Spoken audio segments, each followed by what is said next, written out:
This is Real News Media TV, coverage you can trust. Please like, share, subscribe, and hit the notification bell. Select all for daily news updates.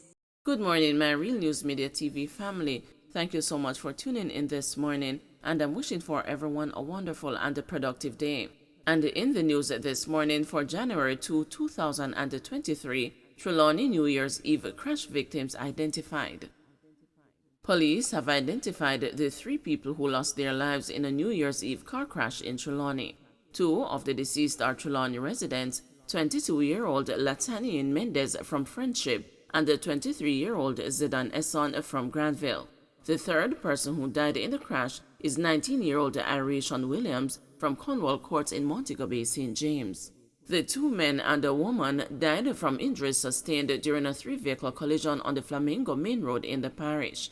The Trelawney police report that about 11:45 p.m., they were among 9 people traveling in 3 cars when the collision took place. All 9 were injured and taken to hospital, where the 3 individuals were pronounced dead and the others admitted. Indicom probing shooting at the Palisades involving off-duty policeman. Indicom is probing an incident in which a man was shot by an off-duty policeman along the Palisades Main Road in St. Andrew yesterday morning. It is reported that the policeman and his mother were among persons watching the fireworks along the airport road when she got into a dispute with an individual. It's alleged that the man used his machete to hit down the elderly woman. The policeman reportedly reacted in defense of his mother. It's further alleged that the man attempted to use the vehicle to hit the policeman, who in response drew his gun and opened fire. The man was shot and taken to hospital. The police have not yet provided any details of the incident. At least 4 shot during illegal New Year's Eve gun salutes. The Jamaica Constabulary Force is reporting that several persons were shot and injured during illegal New Year's Eve gun salutes yesterday morning. In a tweet yesterday afternoon, JCF spokesman Dennis Brooks disclosed that at least 4 people, including a teenager watching fireworks, were shot. An elderly woman who was asleep in her bed was also wounded as a result of one of those illegal New Year's Eve gun salutes. Illegal guns and ammunition seized during police and military operations in St. James and Kingston.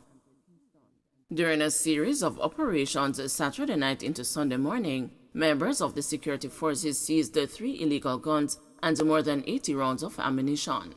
The 3 illegal guns were seized during several joint police-military operations in Mount Salem, Glendevon, and Barnett Street in Montego Bay, St. James on Saturday night. 30 rounds of ammunition were also seized and 1 man was arrested. In another operation conducted along Ambrook Lane off Hagley Park Road, members of the security forces seized 50 assorted rounds of ammunition. No one was arrested. 2 killed in separate confrontations with members of the military. A suspect was shot dead during a reported confrontation with members of the military in Olympic Gardens, St. Andrew yesterday morning. The suspect was fatally shot shortly after midnight during a confrontation on Balcom Drive. 2 illegal guns and 12 rounds of ammunition were reportedly seized. Another suspect was fatally shot during a confrontation with a military team in Admiral Town, West Kingston yesterday morning. He has been identified as Christopher Spence. It is reported that an illegal gun with several rounds of ammunition was taken from him. The news was informed that a 3rd suspect was shot by members of the military in Denham Town early yesterday morning, but no details have been provided. Motorists urged to pay outstanding tickets before new Road Traffic Act takes effect. Motorists are being encouraged to pay their outstanding traffic tickets ahead of the new Road Traffic Act, which will take effect on February 1.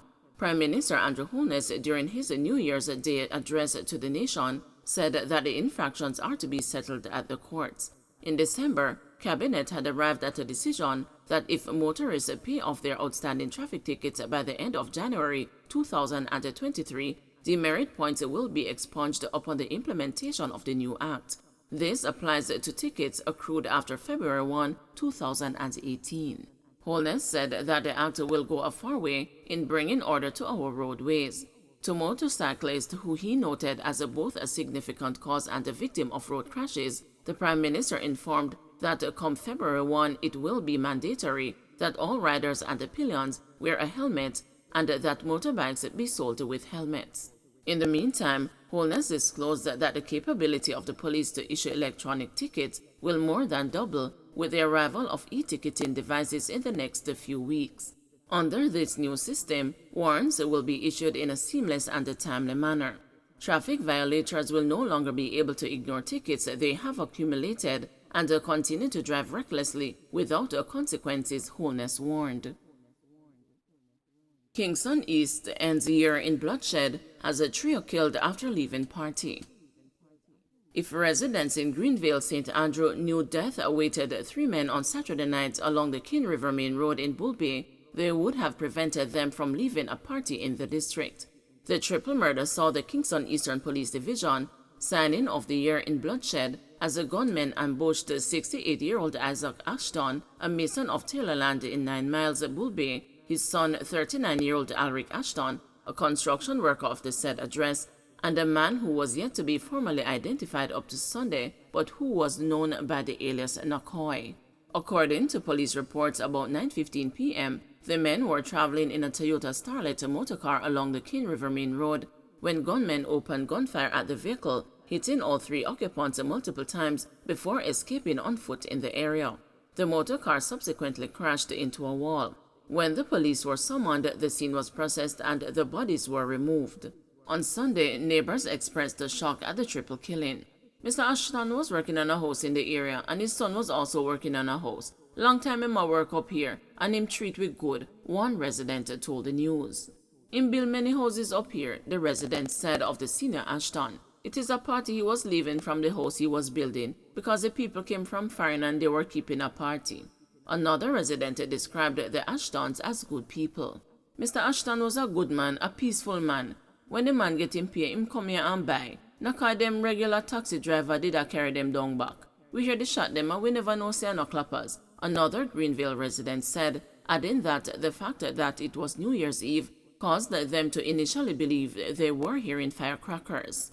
Both the father and the son lived in separate houses in the neighboring district of Taylorland. Their neighbors were also stunned when the news visited on Sunday.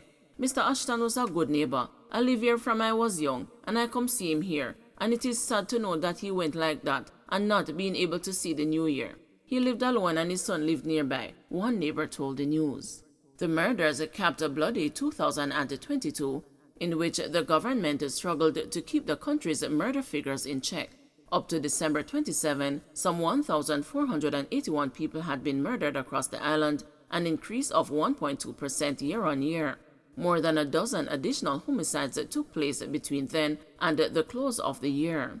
In the latter part of the year, sections of the island have been stuck in a loop of states of emergency declared by the Holness administration to give law enforcement agencies more powers to tackle rampant crime across several parishes. The latest SOEs were declared in St. Catherine, Clarendon, St. Anne, St. James, Hanover, Westmoreland, and parts of Kingston and St. Andrew last week.